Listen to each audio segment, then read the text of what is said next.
कि उन्होंने रबिया को तुरंत आजाद कर दिया। आजाद होने के बाद रबिया ने सांसारिक सुखों और बंधनों से खुद को पूरी तरह से अलग कर लिया।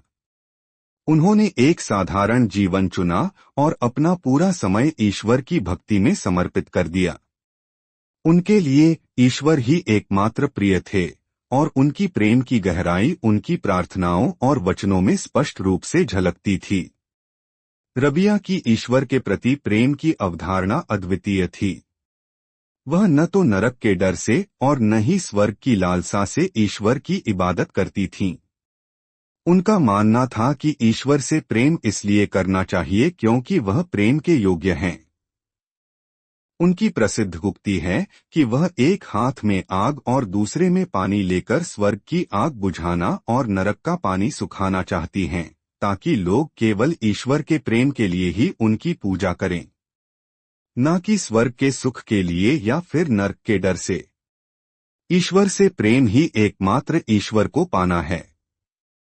रबिया की शिक्षाएं प्रेम, वैराग्य और ईश्वर के प्रति पूर्ण समर्पण पर केंद्रित थीं। उन्होंने हमेशा बाहरी दिखावे की बजाय आंतरिक शुद्धता पर जोर दिया। उनके कई प्रेरणादायक कथन आज भी लोगों को आध्यात्मिक मार्ग पर चलने के लिए प्रेरित करते हैं। उन्होंने कहा, तुम्हारा दिखावा कितना भी अच्छा क्यों न हो, यदि तुम्हारा दिल शुद्ध नहीं है तो इसका कोई महत्व नहीं है। रबिया बसरी अपने समय के कई अन्य महान सूफी संतों के साथ भी जुड़ी रहीं।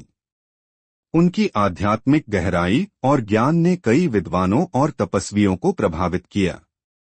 कहा जाता है कि जब उनसे पूछा गया कि उन्होंने यह आध्यात्मिक ज्ञान कैसे प्राप्त किया, तो उन्होंने उत्तर दिया, मैंने अपने हृदय को शुद्ध किया और अपने रब से पूछा और उन्होंने मुझे सिखाया। रबिया बसरी का जीवन और उनकी शिक्षाएं सदियों से सूफीवाद और रहस्यवाद को प्रेरित करती रही हैं।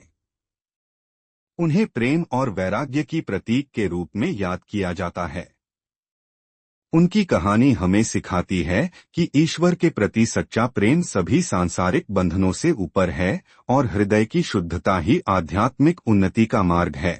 रबिया बसरी की यह अद्भुत कहानी हमें दिखाती है कि सच्ची भक्ति और प्रेम की शक्ति कितनी महान हो सकती है। उनका जीवन एक प्रेरणा है कि कैसे सांसारिक मोहमाया से दूर रहकर भी ईश्वर के साथ गहरा संबंध स्थापित किया जा सकता है। राबिया के बारे में तो बहुत कुछ जान लिया, अब उनकी कहानी सुनते हैं, तो चलिए दोस्तों कहानी की तरफ। रबिया और चोरी का कटोरा। एक बार